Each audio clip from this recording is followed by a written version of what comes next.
Cerita Hikmah. Di lereng pegunungan Batak yang hijau subur, di mana angin pegunungan membawa hembusan dingin yang menusuk tulang, Tarutung berdiri sebagai kota kecil yang tampak damai di permukaan. Pohon-pohon pinus menjulang tinggi, menyapa kabut pagi yang sering menyelimuti permukaan Danau Toba di kejauhan, menciptakan pemandangan seperti lukisan alam yang sempurna. Udara segar bercampur dengan aroma kopi robusta yang pekat dari kebun-kebun setempat, di mana petani Batak bekerja keras dari fajar hingga senja. Namun di balik kedamaian itu, ada kegelapan yang mengintai seperti bayangan panjang matahari terbenam, korupsi, kekuasaan yang disalahgunakan, dan rahasia-rahasia yang terkubur dalam tanah vulkanik yang subur. Warga berbisik tentang kisah-kisah horor, hilangnya orang tanpa jejak, suap yang mengalir seperti air sungai, dan seorang pria yang menjadi simbol ketakutan itu semua. Brigadir Surya, seorang polisi senior di Polsek Tarutung, adalah inkarnasi dari kegelapan tersebut. Dengan postur gagah seperti patung prajurit Batak kuno, kumis tebal yang melengkung seperti sabit, dan mata yang tajam seperti pisau, ia menguasai kota dengan tangan besi. Seragamnya yang kusam tapi selalu rapi menjadi senjata utamanya untuk mengintimidasi warga. Surya bukanlah polisi biasa. Ia adalah raja tak bertakhta yang lahir dari masa lalu yang kelam. Dulu, sebagai anak yatim piatu di desa terpencil, ia bertahan hidup dengan kekerasan jalanan, hingga akhirnya bergabung dengan kepolisian. Bukan untuk melindungi, tapi untuk membalas dendam pada dunia yang pernah menyakitinya. "Di sini aku yang hukum," katanya selalu sambil memukul tongkat kayunya ke meja dengan dentuman yang menggema, membuat para saksi gemetar. Ia memeras pedagang pasar, mengancam pemilik warung kopi, dan tak segan menggunakan kekerasan untuk menegakkan keadilan versinya sendiri. Malam-malamnya diisi dengan patroli yang lebih mirip perburuan, di mana ia mencari mangsa baru untuk memuaskan ego yang haus akan kekuasaan. Suatu malam yang gelap gulita, hujan deras mengguyur Tarutung seperti air mata langit yang tak henti-hentinya. Petir menyambar-nyambar di angkasa, menerangi jalan beraspal yang licin dan berlubang, sementara angin kencang menerpa pepohonan hingga bergoyang liar. Air hujan mengalir deras di selokan, membawa lumpur merah dari pegunungan, menciptakan suasana yang mencekam seperti adegan dari film horor. Brigadir Surya sedang patroli sendirian di jalan utama menuju pasar Tarutung. Mantel hujannya basah kuyup, tapi semangatnya membara. Ia mengendarai sepeda motor tua yang menggerung seperti binatang buas, mencari alasan untuk melepaskan amarahnya yang terpendam. Tiba-tiba, sorot lampu depannya menangkap sebuah mobil sedan hitam yang melaju pelan di tengah badai. Ban-banannya menyipratkan air ke segala arah. Siapa lagi yang berani keluar malam begini? Gumam Surya dalam hati, senyum licik tersungging di bibirnya. Dengan gerakan cepat, ia menghentikan mobil itu, memblokir jalan dengan motornya, dan menyalakan sirin yang melengking menusuk telinga. Di dalam mobil, duduk Dr. Adrian, seorang dokter muda berusia 28 tahun, yang baru saja pindah dari hiruk-pikuk Medan ke ketenangan palsu Tarutung. Adrian adalah sosok yang kontras dengan kegelapan kota ini. Wajah tampan dengan garis rahang tegas, rambut hitam yang rapi meski basah oleh hujan, dan mata cokelat yang penuh empati. Ia datang untuk bertugas di rumah sakit kecil di pinggiran kota. Didorong oleh mimpi mulia untuk menyelamatkan nyawa di daerah terpencil. Malam itu, ia baru saja menyelesaikan operasi darurat pada seorang ibu hamil yang nyaris kehilangan bayinya karena komplikasi. Tangan-tangannya masih gemetar karena adrenalin, tapi hatinya penuh kepuasan. Saat jendela mobilnya diturunkan, angin hujan menerpa wajahnya, dan ia melihat sosok Surya berdiri di sana seperti hantu malam. "Malam, Pak Polisi," sapa Adrian dengan suara tenang, meski hatinya berdegup kencang. Ia menunjukkan surat tugasnya yang basah di ujung-ujungnya. "Maaf kalau saya melaju pelan. Saya baru pulang dari operasi darurat di rumah sakit. Pasien saya selamat berkat cepatnya saya tiba. Ini surat dari kepala rumah sakit." Surya tertawa sinis. Suaranya bergema di tengah deru hujan, seperti tawa setan yang haus darah. Ia menyinari wajah Adrian dengan senter yang menyilaukan, membuat dokter muda itu menyipitkan mata. "Dokter muda, kamu kelihatan seperti anak mama yang main-main di sini. Jauh dari kota besar, mana tahu kamu bawa obat terlarang atau barang haram lainnya. Turun sekarang juga." Tanpa menunggu jawaban, Surya membuka pintu mobil dengan kasar. Angin hujan menyusup masuk dan membasahi jok kulit. Adrian tetap tenang, tapi ada api dingin yang mulai menyala di matanya. Ia turun perlahan, jas lab coat-nya menempel basah di tubuhnya. "Ini tidak perlu, Pak. Saya bisa lapor ke atasan Anda. Saya punya hak sebagai warga negara." Kata-katanya tegas tapi sopan, mencoba meredakan situasi yang semakin tegang. Surya marah besar, wajahnya memerah seperti lava yang siap meledak. "Berani kamu ancam aku? Di Tarutung ini, aku raja. Aku yang tentukan siapa benar dan salah." Dengan gerakan brutal, ia mendorong Adrian ke tanah berlumpur, di mana air hujan membentuk genangan hitam yang dingin. Dokter muda itu jatuh dengan suara plesak. Lumpur menyiprat ke wajahnya, mencampur dengan darah kecil dari goresan di pipinya. Surya tidak berhenti di situ. Ia merobek tas medis Adrian dengan tangan kasar. Jarum suntik dan obat-obatan berhamburan ke tanah, hanyut oleh air hujan. "Lihat ini, barang bukti," teriaknya, meski tahu betul bahwa itu hanyalah alat medis biasa. Adrian bangkit pelan.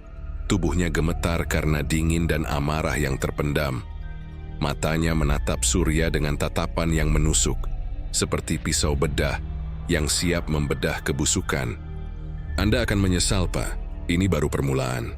Malam itu, hujan deras menyembunyikan hinaan yang dilontarkan, pukulan pertama yang mendarat di perut Adrian, dan jeritan sakit yang tertahan.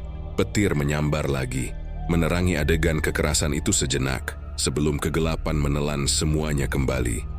Pertemuan tak terduga ini bukanlah akhir, melainkan awal dari badai yang lebih besar, di mana rahasia masa lalu akan terungkap, dan balas dendam akan menjadi api yang membakar Tarutung hingga ke akar-akarnya.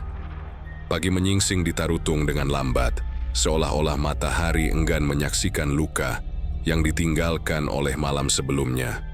Kabut tebal masih menyelimuti lereng pegunungan, menciptakan suasana muram yang serasi dengan memar biru keunguan yang membengkak di wajah Dr. Adrian. Tubuhnya terasa seperti ditumbuk palu besi. Setiap gerakan mengirimkan gelombang nyeri yang menusuk, tapi ia bangun dengan tekad baja. Malam itu, setelah dianiaya oleh Brigadir Surya di jalan berlumpur, Adrian telah merangkak kembali ke mobilnya. Darah bercampur air hujan mengalir di pipinya. Ia mengemudikan mobil dengan tangan gemetar, sumpah serapah terpendam di dadanya. "Ini bukan akhir, Surya. Kau akan membayar untuk setiap pukulan." Kini, di cermin kamar mandi kosannya yang sempit, ia melihat bayangannya sendiri. Seorang dokter yang seharusnya menyelamatkan nyawa, tapi kini terjebak dalam pusaran dendam yang gelap. Berita tentang insiden malam hujan itu mulai menyebar seperti api liar di antara warga Tarutung, meski hanya dalam bisik-bisik hati-hati. Para pedagang di pasar pagi berdesis satu sama lain. Dokter baru itu dihajar Brigadir Surya. Kasian, baru datang sudah kena. Tapi tak ada yang berani angkat suara. Ketakutan terhadap Surya seperti racun yang meresap ke darah masyarakat. Adrian, dengan langkah tertatih, langsung menuju Polres Tapanuli Utara. Surat laporan di tangannya bergetar karena amarah yang ditekan. Ia menceritakan semuanya. Pemeriksaan kasar, dorongan ke lumpur, pukulan yang mendarat tanpa ampun. Tapi Kapten Harun, atasan Surya yang bertubuh gempal dan bermata licik, hanya menyeringai dari balik meja kayu yang usang. "Brigadir Surya orang kami, Dok. Mungkin salah paham saja. Malam hujan gelap, siapa tahu Anda terlihat mencurigakan. Tawa kapten bergema di ruangan dingin itu seperti ejekan dari neraka.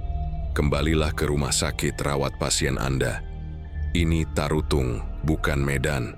Di sini, kami yang jaga ketertiban. Laporan Adrian ditolak mentah-mentah, dibuang ke keranjang sampah seperti kertas tak berguna. Saat keluar dari Polres, Adrian merasakan api dendam semakin membara di dadanya. Ini bukan sekadar penganiayaan, ini sistem yang busuk, dan Surya adalah ujung tombaknya. Merasa aman di balik perisai kekuasaannya, Brigadir Surya menjadi monster yang semakin tak terkendali. Pagi itu, ia bangun dengan senyum puas, mengenang wajah Adrian yang berlumur lumpur. "Anak kota sombong, berani lawan aku?" gumamnya sambil menyisir kumis tebalnya. Aroganinya memuncak seperti gunung berapi yang siap meletus.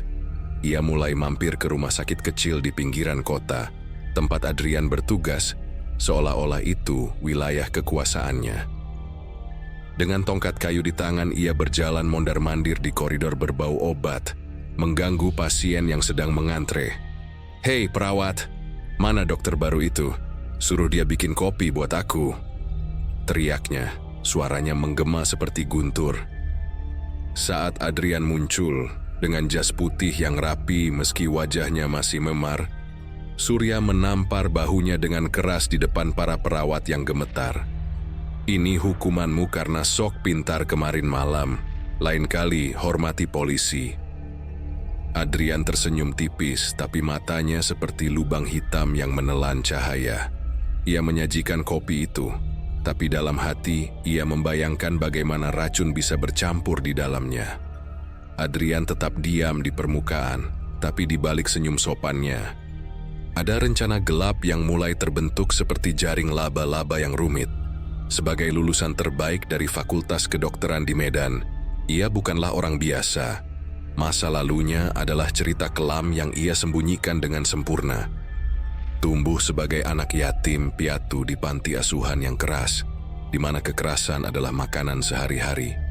Adrian belajar menyembunyikan emosi seperti seorang aktor ulung.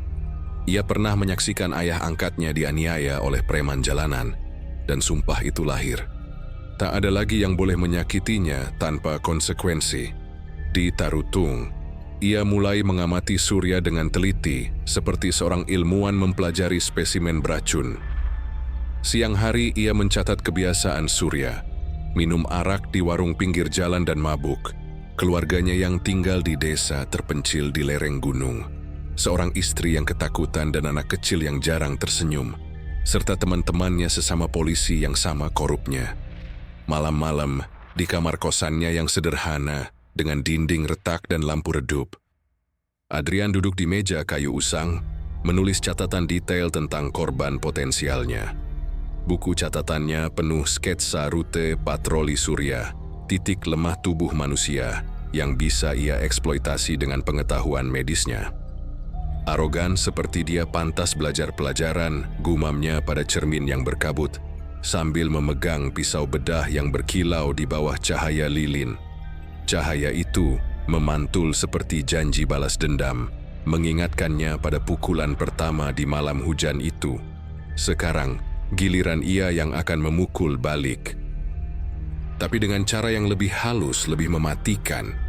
Sementara itu, Surya mulai merasakan ketidaknyamanan kecil yang merayap seperti ular berbisa di bawah kulitnya. Malam demi malam, mimpi buruk menghantuinya. Sosok gelap mengawasinya dari kegelapan hutan Tarutung yang lebat. Mata merah menyala seperti arang membara. Tangan dingin menyentuh lehernya. Ia terbangun berkeringat dingin, jantung berdegup kencang.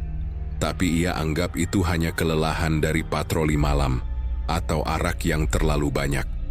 "Bodoh, Surya. Kau raja di sini," katanya pada dirinya sendiri. Tapi keraguan mulai menyelip. Aroganinya memuncak saat ia kembali ke rumah sakit sore itu, melihat mobil Adrian diparkir sedikit miring di parkiran yang sepi.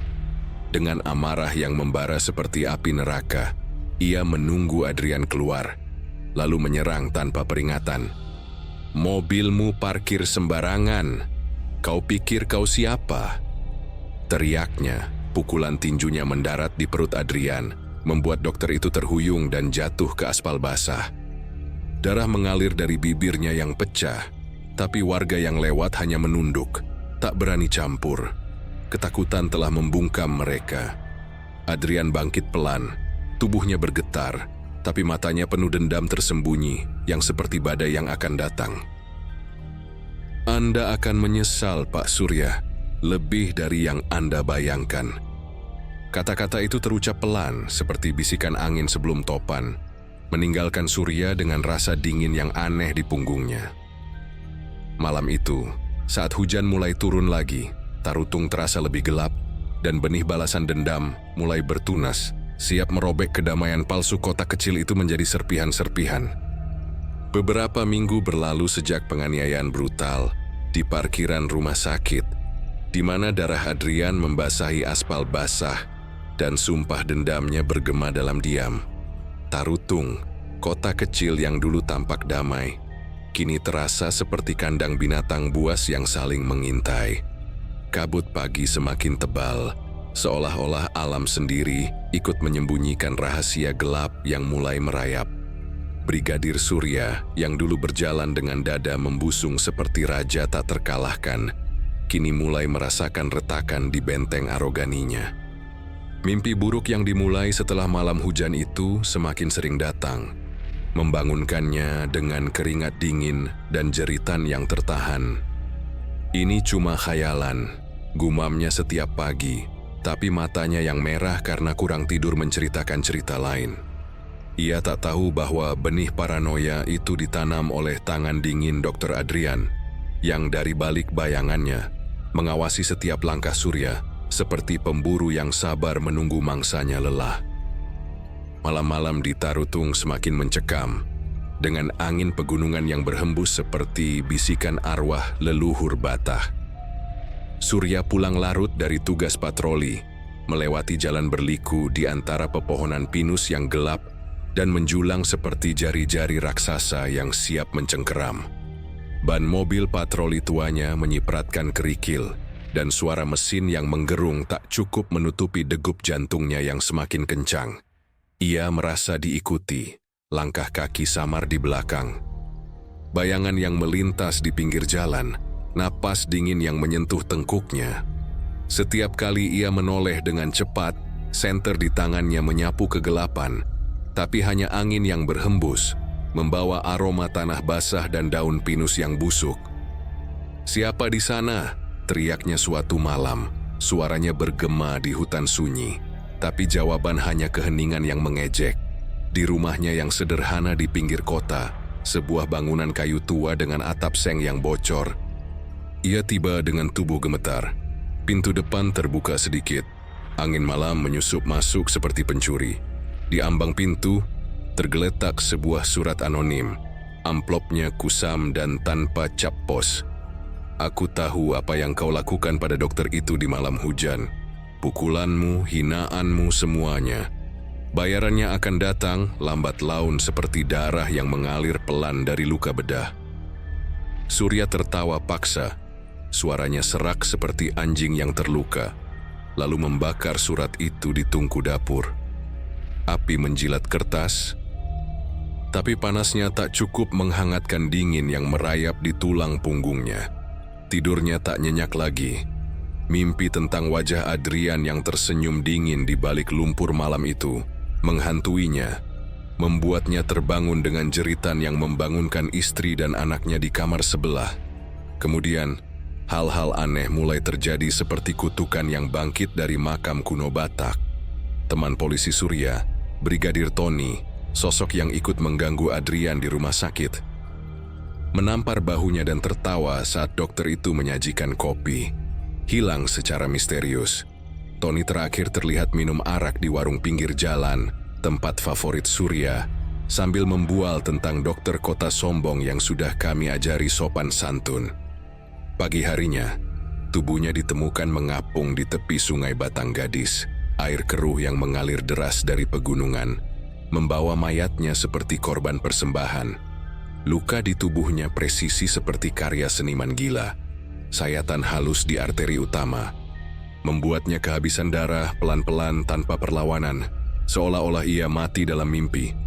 Darahnya sudah mengering, tapi bekasnya seperti garis bedah yang rapi, tak ada tanda perjuangan. Polisi menyimpulkan bunuh diri, mungkin karena hutang judi, kata mereka. Tapi Surya curiga, hatinya berdegup seperti genderang perang. Ini seperti kerja dokter gila, gumamnya saat melihat mayat itu di kamar mayat. Bau formalin menusuk hidungnya. Ia ingat pisau bedah yang pernah ia robek dari tas Adrian di malam pertama. Berkilau seperti janji kematian. Dengan amarah yang membara, Surya mulai menyelidiki Adrian, menyusup ke rumah sakit di malam hari, menginterogasi perawat dengan ancaman.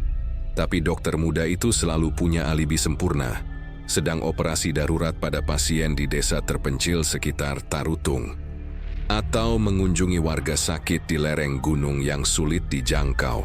Saksi-saksi bersumpah melihatnya, dan catatan rumah sakit tak bisa dibantah. Mustahil, desis Surya. Tapi keraguan mulai menggerogoti aroganinya seperti ulat di kayu busuk. Adrian di sisi lain menikmati permainannya seperti seorang maestro yang mengatur orkestra kegelapan. Sebagai psikopat yang terlatih menyembunyikan jejak, lahir dari masa lalu kelam di panti asuhan Medan, di mana ia belajar bahwa kekuasaan sejati ada di tangan yang tak terlihat. Ia menggunakan pengetahuan medisnya untuk menciptakan ilusi maut. Di warung pinggir jalan, ia menyamar sebagai pengunjung biasa, menyuntikkan obat halusinogen ke minuman Surya dengan jarum halus yang tak terdeteksi. Obat itu bekerja lambat, seperti racun ular yang merayap, membuat Surya melihat bayangan hantu Batak kuno yang konon menghantui pegunungan, roh-roh leluhur dengan mata merah, dan tangan berlumur darah berbisik nama-nama korban masa lalu Surya. Kau akan bergabung dengan kami, bisik hantu itu dalam mimpi Surya, membuat polisi itu bangun dengan jeritan dan pistol di tangan. Paranoia mulai menguasai Surya. Ia mengunci rumahnya rapat-rapat, memasang gembok ekstra di pintu dan jendela, bahkan tidur dengan tongkat kayu di samping tempat tidur. Wajahnya semakin kurus, kumis tebalnya tak lagi terawat, dan matanya liar seperti binatang yang terpojok. "Siapa kau sebenarnya, Dok?" tanyanya suatu siang di pasar Tarutung yang ramai, saat ia menyudutkan Adrian di antara tumpukan kopi robusta dan sayur-sayuran segar. Bau amis ikan dan aroma rempah-rempah tak bisa menutupi ketegangan di udara. Adrian hanya tersenyum tipis, mata coklatnya dingin seperti danau Toba di musim dingin. "Saya hanya dokter biasa, Pak. Mungkin Anda butuh periksa jiwa, atau mungkin hantu masa lalu Anda yang datang menagih." Kata-kata itu seperti pisau yang menusuk meninggalkan Surya dengan rasa takut yang belum pernah ia rasakan. Saat matahari terbenam, mewarnai pegunungan dengan darah merah, Tarutung terasa seperti jebakan yang semakin menutup dan bayangan yang mengintai, bukan lagi ilusi. Ia nyata dan siap menerkam.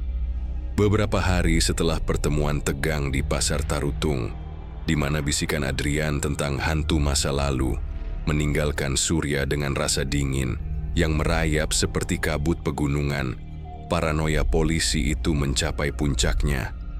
Mimpi buruk yang semakin sering, bayangan hantu Batak yang berbisik nama korban, surat anonim yang terbakar, tapi kata-katanya tetap bergema di pikirannya, mendorong Surya untuk bertindak. "Aku harus akhiri ini," gumamnya pada dirinya sendiri di rumah kayu tuanya, di mana istri dan anaknya tidur gelisah karena jeritan malamannya. Ia ingat kematian Brigadir Tony, luka bedah presisi yang seperti tanda tangan seorang dokter gila, dan alibi sempurna Adrian yang selalu lolos dari jerat penyelidikannya. Malam itu hujan deras kembali mengguyur Tarutung seperti kutukan yang tak pernah berakhir. Angin kencang menerpa pepohonan pinus hingga bergoyang liar, menciptakan simfoni kegelapan yang sempurna untuk aksi nekatnya. Dengan mantel hitam dan pistol di pinggang, Surya menyusup ke kamar kosan Adrian di pinggiran kota, melalui jendela belakang yang tak terkunci. Sebuah kesalahan yang terlalu mencurigakan, tapi amarahnya membutakan logika. Ruangan itu gelap gulita, hanya diterangi oleh cahaya redup dari lilin yang hampir habis di meja kayu usang. Bau obat-obatan dan formalin menusuk hidung Surya, mengingatkannya pada kamar mayat tempat ia melihat mayat Tony. Dengan tangan gemetar, ia menyusuri rak buku dan laci-laci, menemukan apa yang ia cari. Sebuah jurnal kulit hitam, tersembunyi di balik tumpukan buku medis.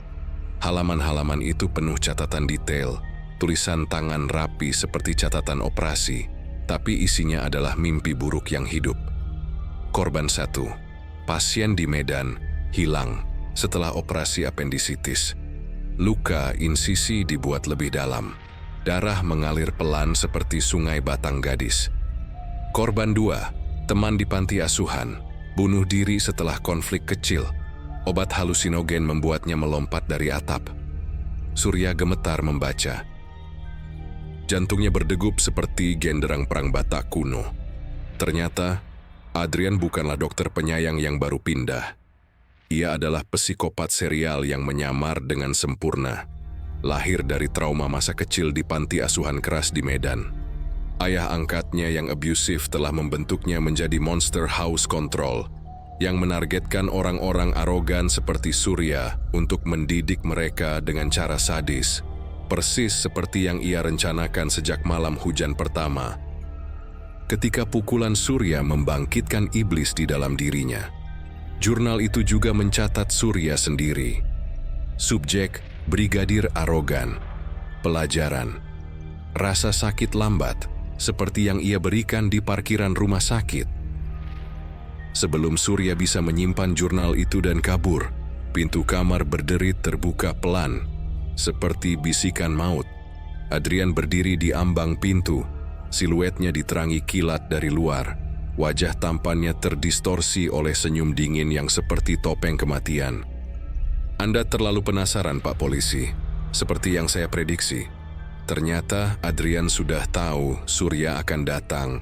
Ia memasang jebakan halus, meninggalkan jendela terbuka sebagai umpan, dan menyuntikkan obat pelacak ke minuman Surya di warung beberapa hari sebelumnya.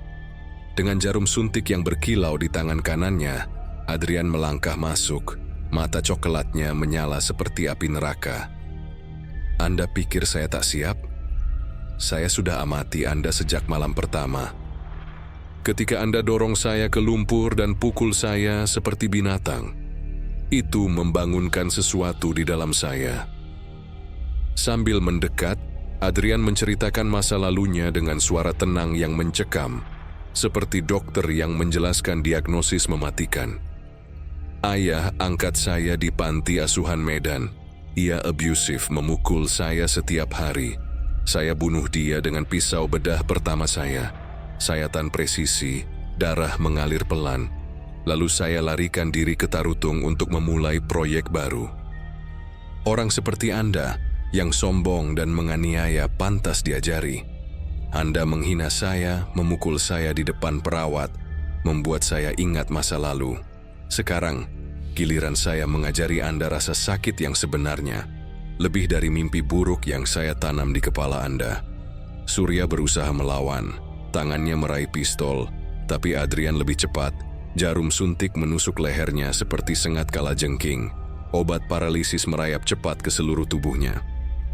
Tubuh Surya lumpuh, tapi matanya masih penuh amarah, mengingat setiap hinaan yang ia lontarkan di malam pertama. Kau monster, desisnya lemah. Adrian tertawa pelan, suaranya bergema di ruangan sempit. Saya yang dokter di sini, Pak, dan Anda pasien saya sekarang. Di luar, angin Tarutung berhembus kencang, menyembunyikan jeritan tertahan Surya saat Adrian menyeret tubuhnya ke ruang bawah tanah kosannya.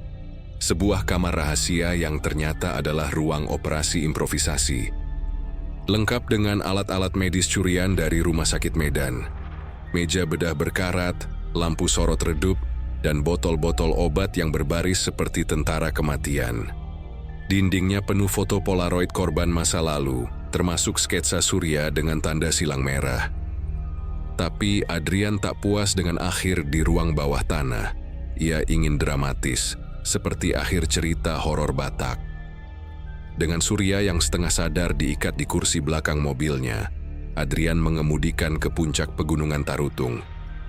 Dekat air terjun si Piso-Piso yang menggelegar seperti raungan dewa marah. Air jatuh dari ketinggian ratusan meter, menciptakan kabut tebal yang menyembunyikan segala dosa. "Ini tempat sempurna untuk akhir cerita kita," kata Adrian sambil menyeret Surya ke tepi jurang berbatu. Angin menerpa wajah mereka seperti cambuk. "Di sini, di antara pegunungan yang Anda klaim sebagai kerajaan Anda akan belajar kerendahan hati." Ia menyiapkan pisau bedah yang berkilau di bawah cahaya bulan yang temaram. Mata gilanya menyala. Surya, dengan sisa tenaga dari obat yang mulai pudar, berusaha meyakinkan. "Kau sakit, Adrian. Trauma masa kecilmu. Biarkan aku bantu kau. Kita bisa akhiri ini tanpa darah lagi." Tapi psikopat itu tertawa maniak. Suaranya bersaing dengan gemuruh air terjun. "Saya yang dokter di sini, dan diagnosis Anda mati perlahan, seperti Tony yang Anda biarkan mati tanpa curiga." Thriller mencapai puncaknya di tepi jurang itu. Hujan deras membuat tanah licin seperti darah yang tumpah. Surya, dengan keberuntungan terakhir, berhasil meraih pisau kecil yang tersembunyi di sakunya, senjata cadangan dari hari-hari patroli. Ia memotong ikatannya diam-diam, lalu menyerang tiba-tiba. Pertarungan sengit terjadi. Tinju Surya mendarat di wajah Adrian, mengingat pukulan pertama di malam hujan. Adrian balas menusuk lengan Surya dengan pisau bedah. Darah mengalir hangat. Mereka bergulat di lumpur. Angin mendorong mereka semakin dekat ke jurang. Gemuruh air terjun seperti sorakan penonton neraka. "Ini untuk semua yang kau aniaya. Untuk Tony, untuk saya," teriak Surya. Suaranya penuh dendam yang selama ini ia tekan. Dengan tendangan terakhir, ia melempar Adrian ke arah air terjun. Psikopat itu tergelincir. Tangannya mencoba mencengkeram batu licin. Tapi sebelum jatuh ke kegelapan, ia berbisik dengan senyum gila. "Aku bukan satu-satunya. Ada yang lain seperti aku di Tarutung. Permainan baru saja dimulai." Tubuh Adrian menghilang ke dalam kabut air terjun, tapi tak pernah ditemukan. Hanya pisau bedahnya yang tersangkut di bebatuan. Surya selamat, tertatih kembali ke kota dengan luka yang mengubahnya selamanya. Ia berhenti menjadi raja arogan. Kini ia patroli dengan hati-hati, membantu warga alih-alih mengintimidasi. Tapi trauma itu meninggalkan bekas, mimpi buruk tentang Adrian yang bangkit dari sungai. Surat anonim baru yang muncul di pintu rumahnya. Di malam-malam berikutnya, warga Tarutung berbisik tentang dokter hantu yang menghukum orang sombong. Bayangan yang mengintai dari pegunungan seperti roh Batak yang tak pernah istirahat. Apakah Adrian benar-benar mati atau ia masih hidup menyusun proyek berikutnya? Kota kecil itu selamanya dibayangi kegelapan, di mana setiap hujan deras mengingatkan bahwa dendam tak pernah benar-benar berakhir, hanya menunggu korban selanjutnya.